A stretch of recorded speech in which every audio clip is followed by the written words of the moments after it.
Okay, Assalamualaikum warahmatullahi wabarakatuh. Okay, kita jumpa lagi untuk topik yang seterusnya, topik 3, okay, iaitu rumus algebra. Okay, dalam rumus algebra sebenarnya dia melibatkan topik yang sebelum ni, berkaitan dengan topik yang sebelum ni, which is kita bermain dengan pemboleh ubah, kita bermain dengan simbol positif, negatif, kita bermain dengan macam mana kita nak membentuk satu persamaan daripada ayat yang diberi. Okay, so ini adalah kesinambungannya, yang mana dia akan lebih menguji kita punya tahap kefahaman lah dari topik yang sebelum ni. So kalau kita ada basic, okay, basic algebra yang lemah, rumus algebra akan jadi lagi susah. So awak kena kuasai. That's why saya kata latihan yang saya bagi sebelum ni kena disiapkan lah. Okay, so kita tengok apa yang kita belajar dalam perkara rumus. Okay, ini awak boleh dapat daripada buku teks. Saya ambil daripada buku teks je sebenarnya. Okay, rumus algebra kita nampak dia adalah, okay, ni ungkapan algebra ialah gabungan dua atau lebih sebutan algebra menggunakan operasi tambah, tolak, darab atau bahagi. Rumus algebra ialah ungkapan algebra yang ditulis dalam bentuk persamaan. Okay, itu yang dimaksudkan dengan rumus algebra. Tak faham daripada segi ayat yang panjang-panjang? Okay, dan kita tengok. Okay, yang dimaksudkan dengan rumus algebra. Okay, kat sini. Okay, kalau awak tengok kat sini saya tulis perkara rumus. Okay, tapi kita jangan tengok pada tajuk. Kita tengok dulu pada contoh yang lah. So, S sama dengan 2C tambah B, D sama dengan 4Q, W sama dengan 4A tolak 2B tambah 3C.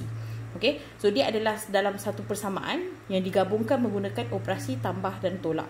Okay, dalam konsep ni tambah dan tolak lah, tak ada darab dan bahagi. Okay, tapi dalam rumus algebra, okay, benda utama yang awak kena tahu adalah ini, topiknya, subtopiknya, perkara rumus. Okay, perkara rumus, okay, adalah benda yang berada, bukan benda, adalah pemboleh ubah yang berada di hadapan. Dia juga boleh berada di belakang, di sebelah, okey. Yang ini sebelah kiri, dia juga boleh berada di sebelah kanan. Okey. Tapi macam mana kita nak tentukan dia sebagai perkara rumus? Okey. Syaratnya adalah S itu membawa nilai 1 dan kuasanya 1. Ini saya tunjuk contoh. Tapi pernahkah kita tulis 1S kuasa 1? Tak. Kita tulis dengan cara S. Okey. S sama dengan 2C tambah B.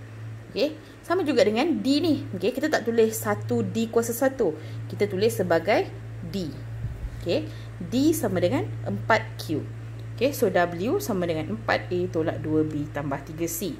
Okey, di mana perkara rumusnya adalah S, D dan W. Okey, tengok. S, D dan W adalah perkara rumus.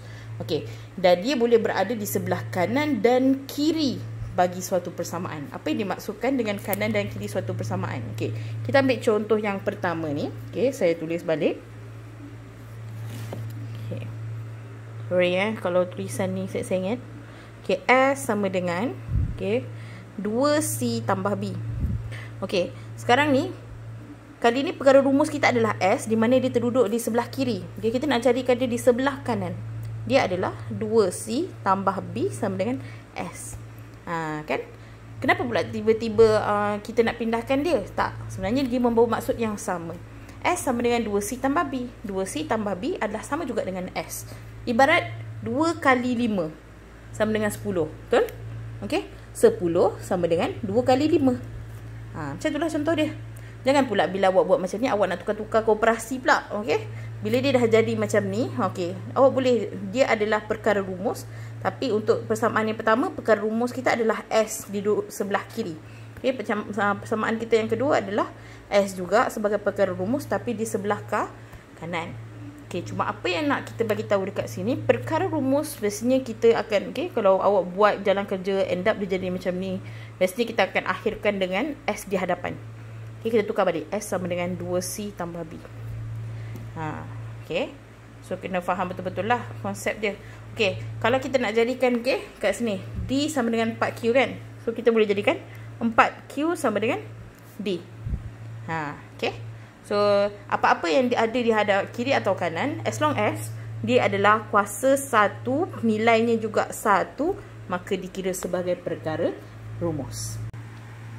Okey kelas. Seterusnya adalah subtopik 3.1.2, okey, menukarkan perkara rumus. Okey, ini adalah orang kata jantung dalam topik perkara rumus. Kalau kita gagal dalam penukaran perkara rumus, okey, berpotensi besarlah untuk kita lose mark sebenarnya. Okey, apa yang kita nak faham dekat sini adalah, okey, kita tengok pada contoh, okey. Awak kena faham pertukaran perkara rumus dia sangat melibatkan contoh yang banyak. Okay? Bila kita menggunakan contoh yang banyak, maka kita akan nampak pelbagai jenis situasi macam mana kita nak tukarkan perkara rumus itu tadi.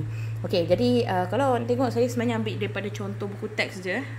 Dekat sini saya ambil daripada contoh 2. So kalau awak tak faham dengan jalan kerja saya, so awak boleh refer daripada buku teks lah. Okay, so kita tengok pada contoh A. Dia bagi Q sama dengan M tambah P, which is dia punya soalan adalah ungkapkan M sebagai perkara rumus. Okey, bila dia kata ungkapkan M sebagai perkara rumus, kita tengok daripada soalan kita ini, Q sama dengan M tambah P. Perkara rumus kita adalah Q. Okey, dia bagi asalnya Q, tapi dia suruh tukarkan kepada M. Okey, bila dia kata M sebagai perkara rumus, maksudnya M kena dekat depan. M sama dengan apa? Okay. Jadi apa yang perlu kita buat adalah kita pindahkan. Okay. Sekarang awak tengok keadaan M. Okay. M ini berada dalam keadaan positif. Okay. Dan awak kena faham. Okay. Dalam pertukaran, dalam menjadikan sesuatu perkara rumus, dia mesti dalam keadaan positif. Okay. Jadi apa yang kita buat adalah, bila kita tengok soalan ini, M dia dah positif, saya suka untuk kekalkan M itu di sebelah kanan. Okay, sebab kalau kita pindahkan M ke sebelah kiri, dia akan jadi negatif. Okay, jadi saya kekalkan M. Kalau kita nak staykan M, apa yang perlu kita ubah? Kita ubah P. Okay, bila kita ubah P, maka dia akan jadi Q. Okay, tolak P sama dengan M. Okay, kenapa? Apa yang tak faham dekat sini? Okay, awak tengok kat sini positif. Okay, bila positif P dia lalu sebelah sama dengan, dia akan jadi negatif. Okay, jangan pula awak letak negatif tu dekat depan. Bila awak letak dekat depan, awak buat macam ni, negatif P, lepas tu awak dah tak tahu dah operasi apa nak bubuh dekat sini. Nak operasi apa sebenarnya ni cikgu? Okay, tambah ke tolak ke? Okay, which is sebenarnya memang kita tahu dia tambah Q. Okay, sebab Q dekat atas ini operasinya positif. Tapi untuk mengelakkan kekeliruan, okay, terus dia salin Q, salin balik Q kat bawah. Bila kita alihkan positif P pergi sebelah kiri, dia akan jadi tolak P sama dengan M. Okay, so sekarang M dah jadi perkara rumus, sebab dia perkara rumus boleh jadi sebelah kiri atau kanan. Okay, jadi cantiknya jawapan akhir kita adalah kita letakkan M sama dengan Q tolak P. Okay, macam tu. Okay, next kita tengok contoh seterusnya. Dia bagi B sama dengan 2S tolak M.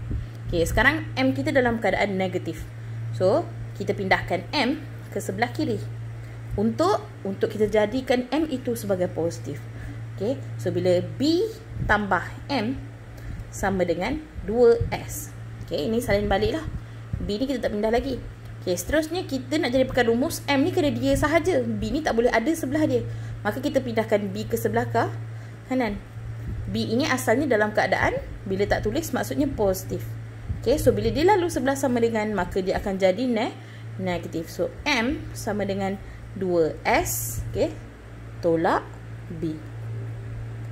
Macam tu. Okay. Okay, next kita tengok contoh C.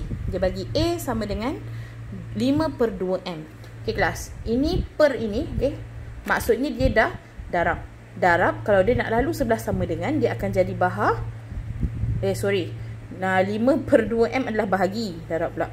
Okay, so bahagi, bila dia nak naikkan atau dia nak lalu sebelah sama dengan, maka dia akan jadi darab. Okay, so kita akan dapat 2M darab A, kurungan ni sedarab, sama dengan 5. Okay, nah sekarang ni kita nak M kan. Okay, tapi dekat M ni kita ada A. 2 ni jangan tengok dulu, kita ada A. So 2M darab A. So A kita nak pindahkan, yang darab akan jadi bahagi. So 2M sama dengan 5/A. Okay, dah jadi belum perkara rumus? Belum, sebab M ini membawa nilai 2. Kita nak jadikan dia 1. Okey, so kita pindahkan 2 ke kanan. Okey, kelas, awak kena faham 2M datangnya daripada 2 darab M. Okey, so bila kita nak pindahkan 2 ke kanan, maka darab akan jadi bahagi. So M sama dengan 5/2A. Nah, macam tu. Okey, sebenarnya boleh je kalau daripada awal tadi awak nak buat terus 2M darab A kan, 2M darab A. So nak pindahkan 2A terus. So 5/2A. Okay, so next kita tengok T. Okay, T sama dengan M tolak N per negatif 3. So saya nak M. Okay, bila awak dapat soalan macam ni, awak tak boleh terus-terus pindahkan M. Okay, benda pertama yang paling menyakitkan mata kita adalah pecahan ini. Jadi kita hapuskan dulu pecahan ini. Okay, so bahagi lawan dia darab. So bila darab dia akan bawa naik atas, maka negatif 3 darab T sama dengan yang tinggal adalah M tolak N. Negatif 3 darab T adalah negatif 3T sama dengan M tolak N. Saya nak M sahaja. Okay, apa yang perlu kita pindahkan? Kita pindahkan N. So ini negatif, dia lalu sebelah sama dengan dia akan jadi positif. So negatif 3T tambah N sama dengan M. Okay, so tulis balik M sama dengan negatif 3T tambah N. Siap. Allah. Okay. Okay kelas, kita tengok contoh yang seterusnya. Okay, kali ni saya menggunakan contoh 3 daripada buku teks muka surat 47, iaitu dia bagi Q sama dengan punca kuasa P. Okay, di mana kita jadikan P sebagai perkara rumus. Okay, bila kita nak jadikan P sebagai perkara rumus, kita tengok. Okay, memanglah P ni kuasanya 1, tapi awak tengok dia ada punca kuasa. Kita tak nak punca kuasa ni pada P. Okay, apa yang saya pernah ajar dulu masa form 1. Okay, punca kuasa lawannya adalah kuasa 2. Untuk mematikan punca kuasa, kita kena kuasa 2. So punca kuasa P, kita kuasa 2. Okay, so masuk. Dan bila sebelah kanan kuasa 2, maka sebelah kiri pun kuasa 2. Okay, bila dia kuasa 2, maka Q kuasa 2 sama dengan P. Salin balik P sama dengan Q kuasa 2. Siap. Okay, next contoh dia adalah dia bagi S sama dengan P kuasa 2. Okay, dia nak P sebagai perkara rumus. Okay, sana kita nak matikan kuasa 2. Okay, macam saya cakap, kuasa 2 lawannya punca kuasa. Punca kuasa lawannya kuasa 2. Okay, jadi kita punca kuasa. So dia max. Okay, bila sebelah kanan punca kuasa, maka sebelah kiri pun punca kuasa. So P sama dengan punca kuasa S. So kita salin balik P sama dengan punca kuasa S. Ingat perkara rumus kita nak letakkan perkara rumus ni di sebelah kiri. Okay, sebab tu dia akan jadi P sama dengan punca kuasa S. Okay, next contoh C yang seterusnya. Okay, dia bagi C bukan E. C sama dengan W sama dengan punca kuasa P/3. Okay, kita nak P sebagai perkara rumus. Jadi kita kena buat kuasa 2. Kelas, awak kena buat kuasa 2 untuk semua ni awak bukan buat untuk yang atas je, sebab punca kuasa dia mewakili sekali dengan pecahan 3 kat bawah ni. Okay, so bila sebelah kanan kuasa 2, maka sebelah kiri pun kuasa 2. So W kuasa 2 sama dengan P/3. Okay, dah masuk dah tadi. Okay, so saya nak P sebagai perkara rumus. P dengan 3 ni operasi bahagi, betul? So bila bahagi dia naik sama dengan dia jadi darab, maka jadi 3W kuasa 2 sama dengan P. Okay, so kita letak P kat depan. P sama dengan 3W kuasa 2. Okay, boleh? Macam tu. Okay, next kita tengok contoh yang seterusnya D. Okay, contoh D dia bagi T sama dengan 1/P kuasa 2. Tengok. Okay, 1/P kuasa 2. Okay, macam mana kita nak masukkan? Okay, kelas, macam mana kita nak masukkan? Okay, first, sekarang ni awak tak boleh nak terus matikan kuasa 2 ni. Okay, kenapa? Sebab dia duduk dalam bentuk pecahan dan dia dekat belah bahagian penyebut. Okay, jadi apa yang perlu awak buat adalah bawa naik P kuasa 2 ke atas. Okay, bila bawa naik, ini operasi bahagi. Dia bawa naik, dia jadi P kuasa 2 darab T. Betul? Sama dengan 1. Okay, sekarang ni kita nak P sahaja. T ni kita tak nak. So, T kita pindahkan ke sini, sebelah kanan. P darab T. Darab, bila lalu sebelah sama dengan, dia akan jadi bahagi. So, P kuasa 2 sama dengan 1 per T. Okay, daripada sini. Okay, sekarang kuasa 2. Kita nak P sahaja. So, nak matikan kuasa 2, kena punca kuasa. So, bila sebelah kiri punca kuasa, sebelah kanan pun punca kuasa. Okay, so mati. So, yang tinggal P sama dengan punca kuasa 1 per T. Senang je topik ni sebenarnya. Awak kena terbalik-terbalikan je. Okay, kelas awak kena faham Okay, dalam macam yang saya pernah ajar sebelum ni. Okay, saya tak menggunakan konsep yang saya ajar sebelum ni. Yang saya ajar pada awak sebenarnya bukan konsep yang tepat. Okay, apa yang saya maksudkan bukan konsep yang tepat. Okay, biasa cakap negatif 1 tambah 2 sama dengan 4 S macam ni, betul? Okay, saya nak S. So, S dengan 4 ni 4 kena pindahkan. Okay, kena buat bahagi. Okay, sebenarnya bila kita pindahkan 4 ni, okay, dia bukan suka-suka ni darab, ni pindah jadi per 4 macam ni, maka akan tinggal S. Okay, dia sebenarnya menggunakan konsep kiri kanan mati. Okay, so dia adalah 4S per 4. Okay, so 4 bahagi 4 jadi 1. So, bila sebelah kanan bahagi 4, maka sebelah kiri pun kena bahagi 4. Itu konsep asal dia. Tapi kebanyakan murid bila saya repeat konsep sebenar agak lemah. Maka kita gunalah konsep sendiri, iaitu orang panggil apa, macam berlawanan. Bila darab, lawan dia bahagi. Bila bahagi, lawan dia darab. Bila tambah, tolak, tambah, darab. Macam tu lah. Okay. Okay, kelas seterusnya. Okay, subtopik 3.13 menentukan nilai pemboleh ubah. Okay, sama juga saya menggunakan contoh 4 dari buku teks muka surat 47. Okay, dia beri W sama dengan 7T tolak 5U. Hitung nilai berikut. Okay, A. Nilai W apabila T sama dengan 3 dan U sama dengan negatif 2. Maksudnya adalah, okay, dia suruh cari nilai W. Okay, cari nilai W bila T kita 3, U kita negatif 2. Okay, bahasa kasarnya macam itulah. Okay, jadi apa yang awak perlu buat? Okay, kita tengok pada A. Macam mana kita nak buat? Okay, soalan yang dia bagi W sama dengan 7T tolak 5U. Okay, dan dia bagi kita yang pertama adalah T sama dengan 3. Bulatkan soalan awak. Okay, U sama dengan negatif 2. So, masukkan T dan U, which is nilai 3 dan negatif 2 ke dalam persamaan ini. Okay, so W kita tahu tak nilai? Tak tahu. So, kita salin balik W. Okay, so 7T. T kita adalah 3. So, T bila kita nak ganti nilai, kita letak dalam kurungan. Okay, tolak 5U. U kita adalah negatif 2. Sama jugalah letak kurungan. Okay, so sama dengan 7 darab 3, 21. Negatif 5 darab negatif 2. Negatif, positif. 5 darab 2, 10. Okay, so 21 tambah 10 sama dengan 31. Maka W sama dengan 31. Okay, daripada sini awak rasa awak lemah negatif positif, dari sini awak dah boleh masuk je dalam kalkulator. Kan, awak settlekan lah. So, W sama dengan 31. Okay, next kita tengok untuk contoh soalan B macam mana nak buat. Okay, cari nilai T, okay, apabila W sama dengan 15 dan U kita sama dengan 4. Salin balik soalan yang asal. Okay, asal kata W sama dengan 7T tolak 5U. Okay, kali ni dia bagi W.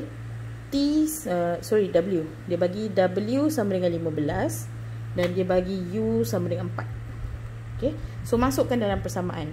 Okay, W kita apa? 15. So 15.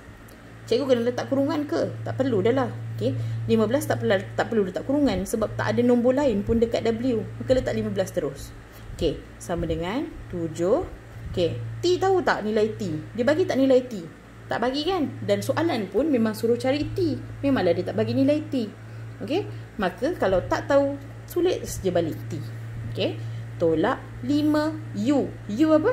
U adalah 4. Okay, so kurungan 4. See? Awak tengok, bila ada nombor, ada huruf. Bila kita gantikan nilai huruf tu tadi, baru kita letak kurungan. Sebab ada nombor kat depan. Tapi dalam kes yang ini, kita tak letak kurungan. Sebab dekat W ni, mana ada nombor lain kan? So dia tulis je 15. Okay, so kita selesaikan. 15 sama dengan 7T. Okay, negatif. Okay, negatif, positif, negatif lah. 5 darab 4, 20. Saya nak T. Okay, bila saya nak T, saya pindahkan negatif 20 ke sebelah kiri. Kenapa saya tak pindahkan T? Sebab T saya dah dalam positif. Kalau saya pindahkan T akan bertukar kepada bentuk negatif. So tak cantik persamaan saya tu, dan akan jadi susah nanti ending dia kita nak tukar-tukar balik. Jadi saya kekalkan T sebelah kanan, saya pindahkan negatif 20 ke sebelah kiri. Okay, sebelah sini Okay, so 15 negatif lalu 11 sama dengan jadi positif. Okay, tambah 20 sama dengan 7T. 15 tambah 20, 35 sama dengan 7T. Saya nak T. Okay, macam saya cakap, 7T datangnya daripada 7 darab T. So, bila dia lalu 11 sama dengan, yang darab akan jadi bahagi. So, 35 bahagi 7. Maka T sama dengan 5. Macam tu. Okay, kelas? Okay.